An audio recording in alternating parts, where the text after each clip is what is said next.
हमारे द्वारा जो कार्य किए जा रहे हैं शुभ कार्य, पितृ दान से संतुष्ट होते हैं। दान करना चाहिए पितरों के नाम। शुभ कार्य हो। पहले जमाने में ब्राह्मण जो होते थे वो एक समग्र संस्था का रूप होते थे, जो अपने लिए कम और समाज के लिए ज्यादा लगाते थे।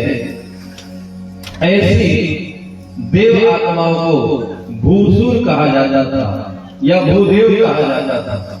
भूसुर माने भू माने धरती, सुर माने देवता। तो ऐसे समग्र संस्था वाले जो सादा जीवन और उच्च विचार को लेकर चलते थे। कथा आएगी सुदामा जी की कि सच्चा ब्राह्मण कैसे होता है, या ब्राह्मण की परिभाषा यदि किसी को देखना है तो श्रीमद् भागवत के सुदामा चरित्र में आती है। तो ऐसे लोगों को जब कोई दान दिया जाता था तो वो दान को सद्कार्य में खर्च करते थे, स्वयं के स्वार्थ के लिए, श्रेष्ठ और शुभ कार्य के लिए। युग ऋषि लिखते हैं कि हमें आज के समय में ऐसे तपस्वी कहां ढूंढने जाएंगे, क्योंकि आज का दौर भौतिकवादी हो चुका है। वो व्यक्ति भी, उसकी कोई गलती नहीं है, उसको भी समाज के साथ, परिस्थितियों के साथ, समय के साथ चलना है, इसलिए उसकी भी आवश्यकताएं ज्यादा होगी। उसकी पूर्ति करने के लिए वो अपने घर से नहीं पूरे कर पाता है तो समाज में क्या लगाएगा। और आज के दौर में व्यक्ति भी उतना नहीं दे पाता जितनी आवश्यकता है। गुरुदेव कहते हैं कि दान श्रद्धा से नहीं, शक्ति से करना चाहिए। अभी उल्टा होता है।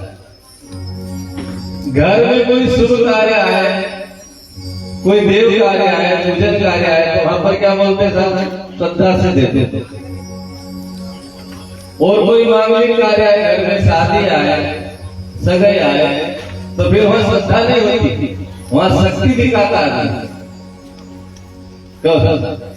शादी करेंगे तो बड़ा गार्डन होना चाहिए, वीआईपी व्यवस्था होना चाहिए।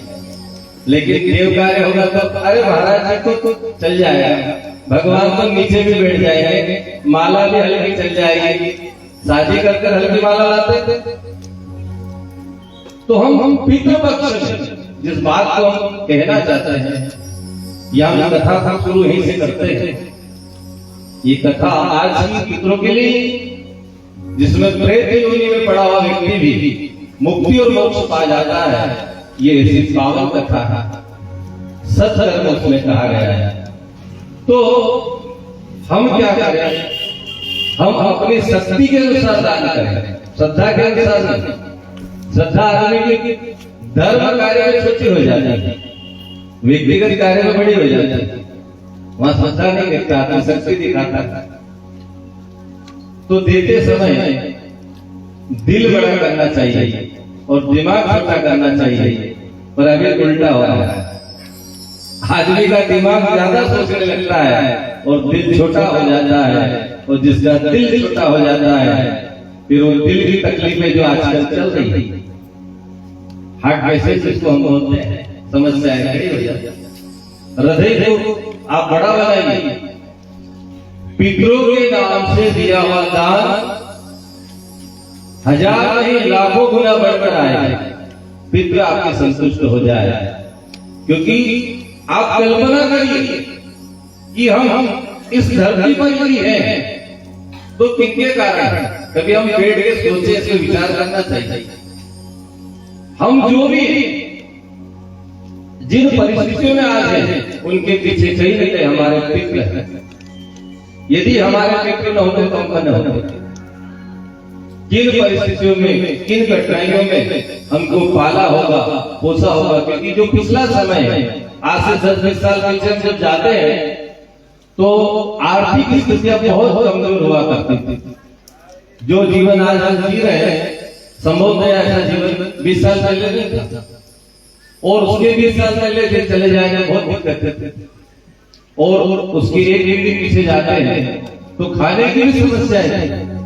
वो सारे पितरों का त्याग है, उन पितरों की तपस्याएं हैं जिसके कारण आज हम इस मुकाम पर हैं।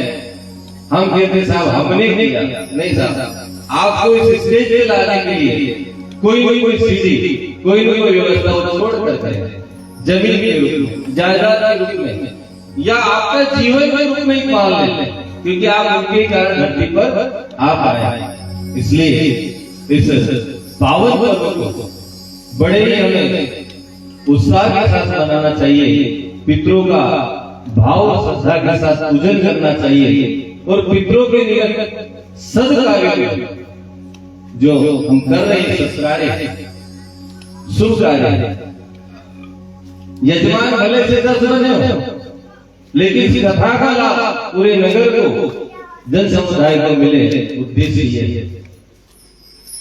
पितृ कथा शास्त्र दिन भर पाठ हो रहे हैं, पितरों को सुनाई जाता है,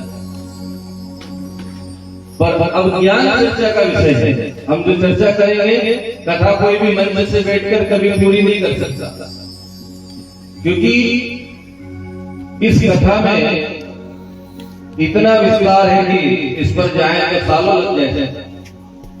एक एक मंत्र के अंदर इतने गूढ़ रहस्य है कि उनको कहना संभव नहीं है, क्योंकि कथा मात्र 4 श्लोकों में शुरू हुई थी और वो 18,000 श्लोक तक पहुंच गई। कितना विस्तार हो गया, कल्पना। आइए कथा में मंगलाचरण भागवत कथा का परिचय। सबसे पहले हम परिचय कर लेंगे, शुरुआत आप से करते हैं भागवत कथा की। सभी परिचित हैं, इस व्यास पीठ पर हम बैठकर कथा कर रहे हैं, आप हमें जानते भी हैं, पर फिर भी हम अपना परिचय दे दें। हम न तो कथावाचक हैं, न कोई ज्ञानी है, न कोई विद्वान है। आपको लगता है यहाँ क्यों बैठे हैं, तो हम भगवान की बात, गुरु की बात इस कथा के माध्यम से आप तक पहुंचाने के लिए इस व्यास पर विराजित हैं। हम प्रतिनिधि ऋषि परम पूज्य गुरुदेव के जो कुछ बताएं, उसमें से कुछ सूत्र गुरुदेव के आपके जीवन में आ जाए तो आपका जीवन भी धन्य हो जाए। तो हमारा छोटा सा परिचय यही है, कोई भी हमें विद्वान न मान ले, इसलिए आप पहले निवेदन कर दे। और सबसे पहले एक बात और कह दे कि हम गुरु जी नहीं है ना, क्योंकि वो थोड़ा सा डला था वीडियो ऑडियो, तो लगा कि साहब गुरु जी बना लेंगे। गायत्री परिवार जब स्थापित हुआ तो परम पूज्य गुरुदेव ने पहली घोषणा की, अब इस संगठन में गुरु कोई नहीं बनेगा, गुरु जी सबसे कौन रहेंगे, परम पूज्य गुरुदेव। और कितने समय तक रहेंगे, 1000 वर्ष तक। ये संगठन 1000 वर्ष तक चलेगा, उसके बाद नया अवतार होगा। इतने लंबे समय की विजय गुरुदेव देकर गए, सबके गुरु जी वही रहेंगे। इसलिए यही निवेदन आपसे कि आपने कहा, गुरु जी ने कहे हम जो है आपके छोटे भाई बेटे जैसे रूप में मान ले आप, पर गुरु जी बिल्कुल नहीं। हम कथा में, कथा का मतलब कथा भागवत कथा श्रीमद् ये से शुरू करते हैं। श्री अर्थात लक्ष्मी, श्री अपन, और सबको क्या चाहिए, चाहिए क्या, सब श्री क्या है, और सभी उसी में लगे हुए हैं, है ना। और आवश्यकता भी, कर्म करना जरूरी, कर्म करना कोई बुरी बात नहीं, कर्म जरूर करना, पर कर्म हमारे ऐसे हो कि आने वाले समय में जब इस दुनिया से हम विदाई लें और परम पिता परमात्मा के सामने जाएं, तो सिर हमारा झुका हुआ न हो, भगवान से हमारे नजरे मिल जाए, ये होना चाहिए। तो लक्ष्मी सबको चाहिए। ये शुरुआती श्री से हो रही है, तो इस कथा में उसका भावार्थ ये है, श्री माने लक्ष्मी शिव, या श्री मतलब राधा की शिव, क्योंकि बिना राधा के तो कृष्ण है। हम बोलते भी राधे कृष्ण, कृष्ण राधे कोई नहीं बोलता, क्या बोलते? राधे कृष्ण। तो राधा जी से युक्त है, उन्हीं की कृपा से बनी। आगे आया उसका वर्णन कि कथा कहां से शुरू हुई, तो उसमें श्री माने राधा जी या लक्ष्मी जी। मन का अर्थ है ये पूर्ण। मत कई प्रकार के होते हैं, आज में मदमस्त हो जाता है, लेकिन ये कथा भगवान के मत में पूर्ण है। पूर्ण कौन है? केवल परमात्मा।